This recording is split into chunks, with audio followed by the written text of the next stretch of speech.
The first film on this list is available on Netflix around the globe. It was popular last year among critics, but the reason most people didn't watch it was because of the 3-hour runtime, with the excuse, "Ain't nobody got time for that." Thanks to COVID, that excuse is no longer valid, and it's about time everyone watches Martin Scorsese's mafia epic, The Irishman.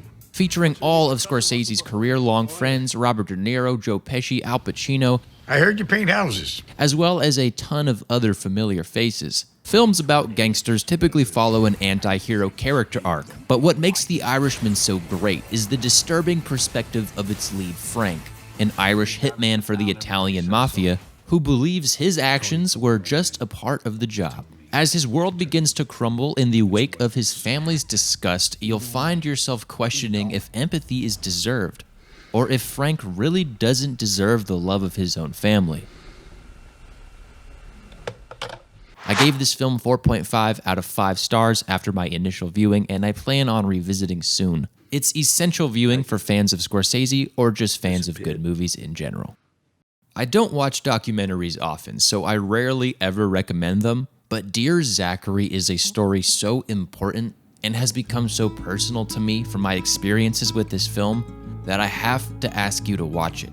Filmmaker Kurt Keane set out to make a movie for his recently deceased friend Andrew's son Zachary, for the sake of sharing how wonderful of a person Andrew was. As this documentary was being made, new evidence would surface in the case of Andrew's murder, and the documentary shifts from being a film about love and beauty to a recounting of how government let a murderer escape and who they would murder next.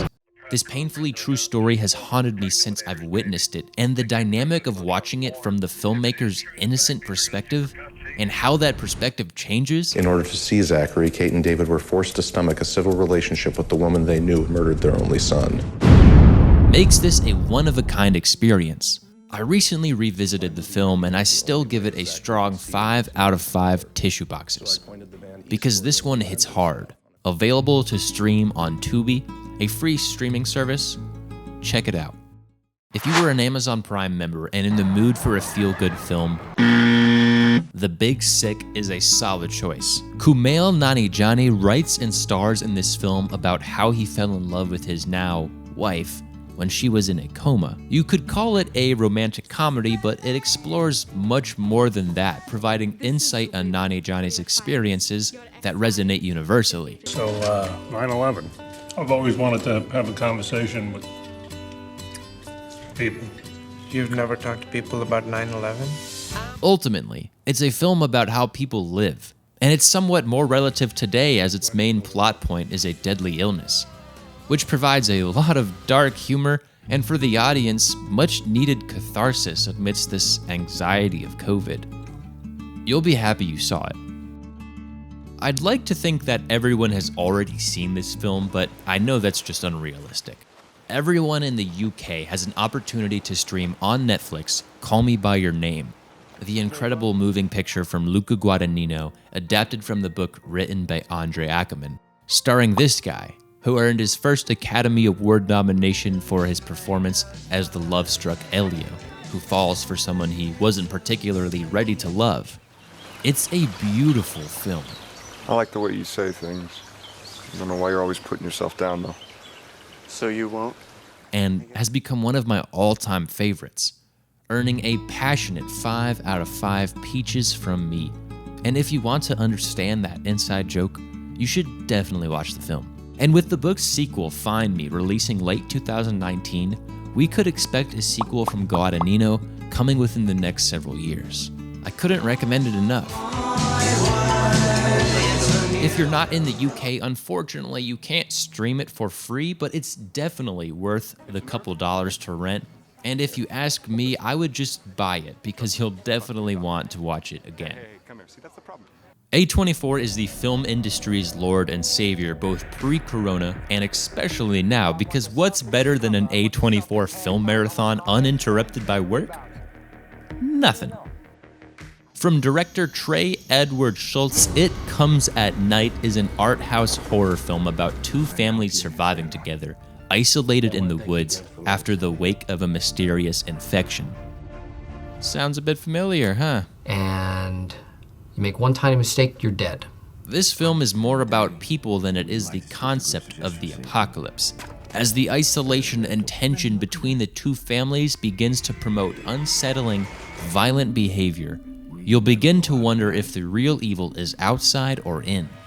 After a slow-burning, mind-bending climax, you'll leave the experience happy that the only thing you have to worry about is stocking up on supplies and staying inside. I've seen it several times, and it's definitely a 4 out of 5 sweaty palms from me. Streaming on Netflix in the US. Last but not least, Hulu recently picked up the rights to one of 2019's best films.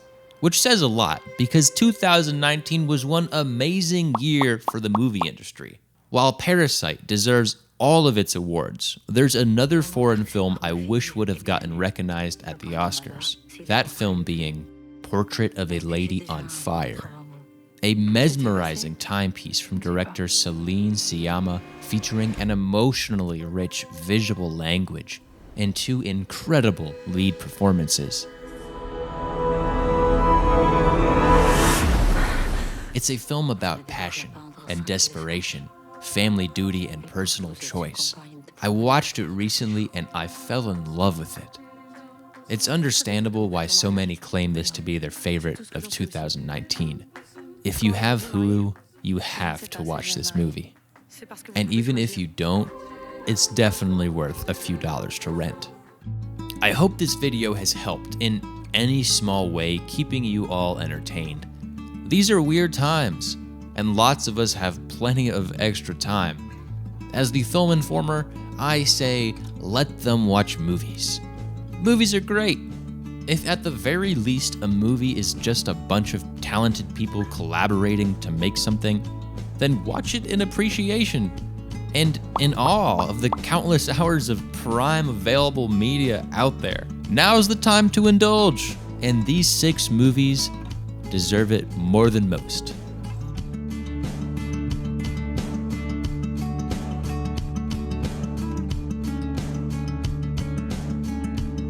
Thanks for watching.